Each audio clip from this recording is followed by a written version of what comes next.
ಏನ್ರಿ ಆಗೈತಿ ಈ ಹುಡುಗಿರ್ಗೆ? ಅಲ್ಲ, ಈ ಹುಡುಗರ್ನ ಇಂಜೆಕ್ಷನ್ ಕೊಟ್ಟು ಸಾಯಿಸಿದ್ದ ಆಯ್ತು, ಬೆಟ್ಟದ ಮೇಲಿಂತ್ರ ತಳ್ಳಿದ್ದ ಆಯ್ತು, ಗಂಡನ್ನ ಪೀಸ್ ಪೀಸ್ ಮಾಡಿ ಬಚ್ಚಲ್ ಮನೆಯಲ್ಲಿ ಟೈಲ್ಸ್ ಹಾಕಿ ಮುಚ್ಚಿದ್ದು ಆಯ್ತು, ಇವಾಗ ಗಂಡನ್ನ ಕತ್ತರಿಸಿ ಸಿಲಿಂಡರ್ ಒಳಗ್ ಹಾಕಿ ಮುಚ್ಚಿದ್ದು ಆಯ್ತು.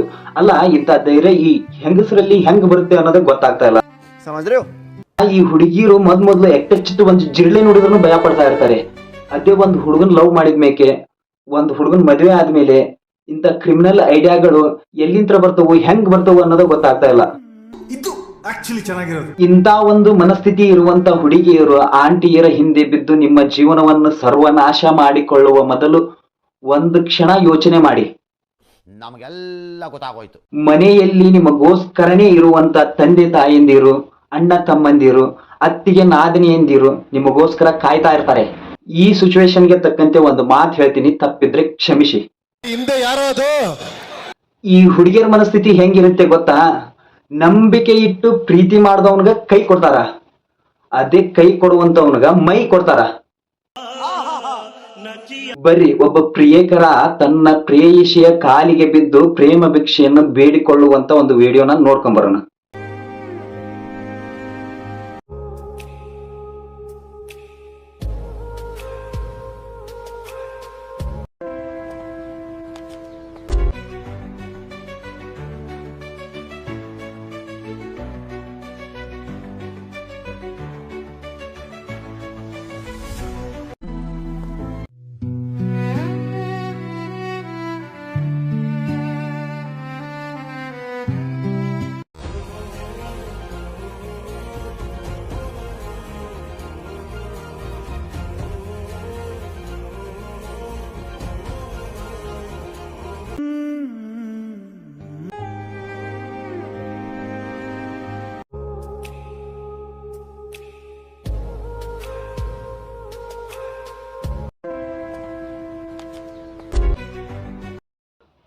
ನೋಡಿ, ಆ ಹುಡುಗ ನಡು ಬಸ್ ಸ್ಟಾಪ್ ಮಧ್ಯೆನೆ ಆ ಹುಡುಗಿಯ ಕಾಲಿಗೆ ಬಿದ್ದು ಪ್ರೇಮ ನಿವೇದನೆ ಮಾಡ್ಕೊಳ್ತಾ ಇದ್ದಾನೆ. ಬಟ್ ಆ ಹುಡುಗಿ ಅವನ್ನ ತಿರಸ್ಕರಿಸ್ತಾಳ. ಈ ವಿಡಿಯೋ ನೋಡ್ತಾ ಇರೋರಿಗೆ ಅನಿಸ್ಬೋದು, ಏನಪ್ಪಾ ಈ ಹುಡುಗ ಎಕ್ಕಚ್ಚಿತ ಒಂದು ಹುಡುಗಿಗೋಸ್ಕರ ಇಷ್ಟೊಂದು ಹಪಹಪಿಸುವ ಪ್ರಮೇಯ ಇದೆಯಾ ಅಂತಂದು.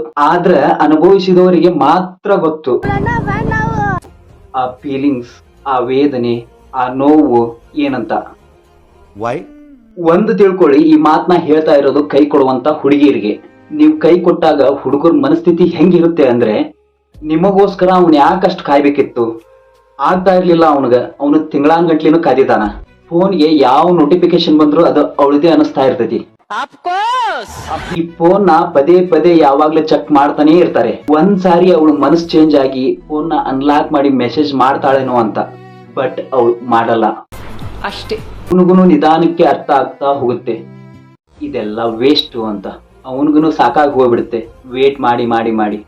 ಆದ್ರೆ ಒಂದಿನ ನಿಲ್ಲಿಸ್ಬಿಡ್ತಾನೆ, ಎಲ್ಲಾನು ನಿಲ್ಲಿಸ್ಬಿಡ್ತಾನೆ. ಫೋನ್ ಚೆಕ್ ಮಾಡೋದು, ಅವಳಿಗೋಸ್ಕರ ಕಾಯೋದು ಎಲ್ಲಾನು.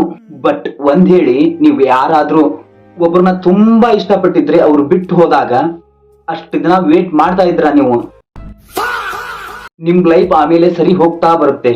ಲಾಂಗ್ ರೈಡ್ ಹೋಗ್ಲಿಕ್ಕೆ ಸ್ಟಾರ್ಟ್ ಮಾಡಿ, ಕೆಲ್ಸದ ಮೇಲೆ ಫೋಕಸ್ ಮಾಡಿ, ಬಿಜಿ ಆಗ್ಬಿಡಿ ಲೈಫಲ್ಲಿ. ಒಂದಿನ ಮರ್ತೆ ಹೋಗುತ್ತೆ ಇದೆಲ್ಲ.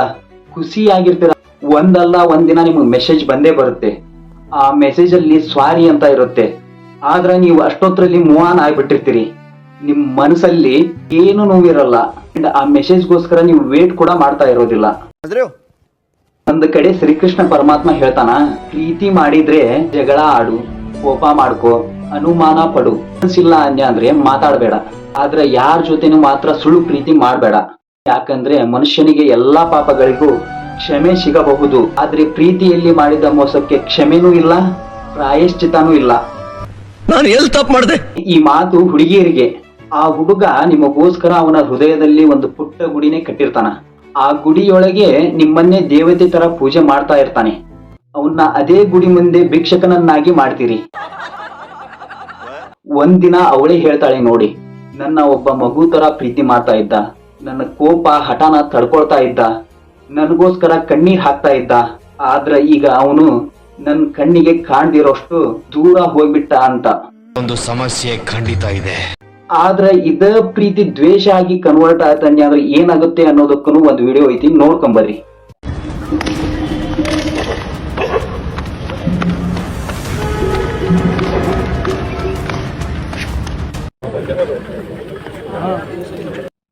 ನಮ್ಮೂರೊಬ್ರು ಗಾಡಿ ಐತಿ. ಇದು ಬಹಳ ವಿಷಾದಕರವಾದಂತ ಸಂಗತಿ. ಎಲ್ಲಿಗೆ ತಲುಪ್ತಾ ಇದೆ ನಮ್ಮ ಸಮಾಜ? ಇದ್ರ ಬಗ್ಗೆ ಮಾತಾಡೋದಕ್ಕೆ ಬಹಳಷ್ಟು ನೋವಾಗುತ್ತೆ. ಜುಲೈ 16 ಸೊ ಏನಾಗಿದೆ ಅಂದ್ರೆ, ದಕ್ಷಿಣ ಕನ್ನಡ ಜಿಲ್ಲೆಯ ಬೀಸ್ ರೋಡಿನ ಗೋರ್ಮೆಂಟ್ KSRTC ಬಸ್ ಸ್ಟ್ಯಾಂಡಿನಲ್ಲಿ ಹಾಡು ಹಗಲೇ ಒಬ್ಬ ಯುವಕ ಕೆಲಸದಿಂದ ಮನೆಗೆ ತೆರಳುವಂತಹ ಯುವತಿಯನ್ನ ಮಚ್ಚಿನಿಂದ ಕೊಚ್ಚಿಕೊಂಡಿದ್ದಾನೆ. ಆ ಹುಡುಗಿ ಏನೇ ತಪ್ಪು ಮಾಡಿರ್ಲಿ, ಆದ್ರೆ ಕೊಲ್ಲುವಷ್ಟರ ಮಟ್ಟಿಗೆ ಹೋಗಬಾರ್ದಿತ್ತು. ಯಾರು ಕೂಡ ಈ ತರ ಡಿಸಿಷನ್ ಈ ತರ ಮಾಡಕ್ ಹೋಗ್ಬೇಡಿ. ಹುಡುಗಿಯರೆಲ್ಲರೂ ಒಂದು ತಿಳ್ಕೊಳ್ಳಿ, ಒಬ್ಬ ಹುಡುಗ ಲೈಫಲ್ಲಿ ಬದಲಾಗ್ತಾ ಇದ್ದಾನ ಅನ್ನೋದಾದ್ರೆ ಅದು ಸಾಧಾರಣ ವಿಷಯನೇ ಅಲ್ಲ. ಕಾಲೇಜು ಸ್ಕೂಲಲ್ಲೆಲ್ಲ ಅವನು ಮಾಸ್ಟರ್ ಹೇಳಿದ್ದನ್ನೇ ಕೇಳಿರ್ಲಿಲ್ಲ. ಅವ್ರ ಅಪ್ಪ ಅಮ್ಮ ಹೇಳಿದ ಮಾತೆ ಅದು ಯಾವತ್ತೂ ತಗೊಂಡಿರಲ್ಲ. ಆದ್ರ ಅವನು ಇಷ್ಟಪಟ್ಟು ಹುಡುಗಿ ಮಾತ್ ಮಾತ್ರ ಕೇಳ್ತಾ ಇರ್ತಾನ. ಅವ್ನು ಬದಲಾಗ್ತಾ ಇರ್ತಾನ. ಅವನಿಗಿದ್ದಂತ ಅಹಂಕಾರ, ಅವನಿಗಿದ್ದಂತ ಸಿಟ್ಟು, ಅವನಿಗಿದ್ದಂತ ಈಗೋ, ಆಟಿಟ್ಯೂಡ್ ಅಂತ ಎಲ್ಲಾ ಕೆಟ್ಟ ಚಟಗಳನ್ನ ದೂರ ಮಾಡಿ ಬರೀ ಒಂದು ಹುಡುಗಿಗೋಸ್ಕರ ಅವ್ನು ಬದಲಾಗಿರ್ತಾನೆ. ಏನಕ್ಕೆ ಅಂದ್ರೆ ಅವಳನ್ನ ಕಳ್ಕೊಂತೀನಿ ಅನ್ನೋ ಭಯ ಅವನಿಗೆ ಇರುತ್ತೆ. ಒಂದು ರಿಯಾಲಿಟಿ ಏನ್ ಗೊತ್ತಾ, ಒಬ್ಬ ಹುಡುಗ ಜೀವನದಲ್ಲಿ ಬದಲಾಗೋಕೆ ಮುಖ್ಯ ಕಾರಣನೇ ಅವನು ಇಷ್ಟಪಟ್ಟಿರೋ ಹುಡುಗಿ ಆಗಿರ್ತಾಳೆ. ಅಲ್ಲಲ್ಲಲ್ಲಲ್ಲಲ್ಲಲ್ಲ. ಹುಡುಗರು ಬದಲಾಗೋದು ಅಷ್ಟು ಸುಲಭ ಅಲ್ಲ. ದಯವಿಟ್ಟು ಒಬ್ಬ ಹುಡುಗ ನಿಮ್ಗೋಸ್ಕರ ಬದಲಾಗಿದ್ದಾನೆ ಅಂದ್ರೆ ಅವನಿಗೆ ಅರ್ಧಕ್ಕೆ ಕೈ ಕೊಡುವಂತ ಒಂದು ಕೆಲಸ ಮಾಡಕ್ ಹೋಗ್ಬೇಡಿ, ಮೋಸ ಮಾಡ್ಬೇಡಿ ದಯವಿಟ್ಟು. ಇನ್ನ ಹುಡುಗರು ಜೀವನದಲ್ಲಿ ಎಂತೆಂತ ಕಷ್ಟಾನೇ ನೋಡ್ಬಿಟ್ಟಿರ್ತೀರ, ಅಂತದ್ರಲ್ಲಿ ಅವಳನ್ನ ಮರೆಯೋದು ಏನು ದೊಡ್ಡ ವಿಷಯನೇ ಅಲ್ಲ. ಆದ್ರೆ ನೀವು ನಮ್ದವ್ರೆ ನಿಮ್ಗೆ ಮೋಸ ಮಾಡ್ದಾಗ ನೋವಾಗುತ್ತೆ. ಒಂದ್ ತಿಳ್ಕೊಳ್ಳಿ, ನಮ್ಮಿಂತ್ರ ಯಾರಿಗಾದ್ರೂ ತೊಂದರೆ ಆದ್ರೆ ಸ್ವಾರಿ ಕೇಳ್ಬೋದು. ಆದ್ರೆ ನಾವೇ ಒಬ್ಬರಿಗೆ ತೊಂದರೆ ಆದ್ರೆ ಅವರಿಂದ ದೂರ ಇರೋದೇ ಒಳ್ಳೇದು. ನಿಮ್ ಹೊಟ್ಟೆ ಉರಿಸಿದವರು ಇವತ್ತು ಚೆನ್ನಾಗಿರ್ಬೋದು, ಆದ್ರೆ ಮೇಲ್ಗಡೆ ಒಬ್ಬ ಇದ್ದಾನೆ, ಅವನ ಹತ್ರ ಎಲ್ಲಾನು ಲೆಕ್ಕ ಇರುತ್ತೆ. ಸ್ವಲ್ಪ ದಿನ ತಾಳ್ಮೆಯಿಂದ ಇರಿ, ಕರ್ಮ ರಿಟರ್ನ್ ಆಗುತ್ತೆ. ಕೊನೆಯದಾಗಿ ಒಂದು ಮಾತು, ಅವಳೇನು ಸ್ಪೆಷಲ್ ಅಲ್ಲ, ನೀನು ಅವಳನ್ನ ಸ್ಪೆಷಲ್ ಮಾಡಿದ್ದು. ಅವಳು ಬರೀ ಗೆಸ್ಟ್ ಆಗಿ ನಿನ್ನ ರಾಜ್ಯಕ್ಕೆ ಬಂದಿದ್ದು. ಮರಿಬೇಡ, ನೀನ ರಾಜ ಅಂತ. ಅವಸರ ಪಡಬೇಡ, ಕಾದು ನೋಡು. ಮತ್ತೊಬ್ಬರ ನೆಮ್ಮದಿ ತಿಂದವರು ನೆಮ್ಮದಿಯಿಂದ ಬದುಕಲು ಸಾಧ್ಯವಿಲ್ಲ. ಫೈನಲಿ ನಿಮ್ಗೆ ಒಂದು ವಿಷಯ ಹೇಳ್ತೀನಿ, ಈ ಭೂಮಿ ಮೇಲಿರುವಂತ ದೊಡ್ಡ ಸತ್ಯ ಏನು ಗೊತ್ತಾ? ಒಳ್ಳೆತನ, ಪ್ರೀತಿ, ಸ್ನೇಹ, ನಂಬಿಕೆ ಈಗಿನ ಕಾಲದಲ್ಲಿ ಬೆಲೆನೇ ಇಲ್ಲ. ಯಾರಿಂದಾದ್ರೂ ನಾವು ದೂರ ಆಗಿದ್ದೀವಿ ಅಂದಾಗ ಬರೀ ಏನೋ ಆಯ್ತು ಅಂತ ನಾವು ಅವ್ರನ್ನ ದ್ವೇಷ ಮಾಡಬಾರ್ದು.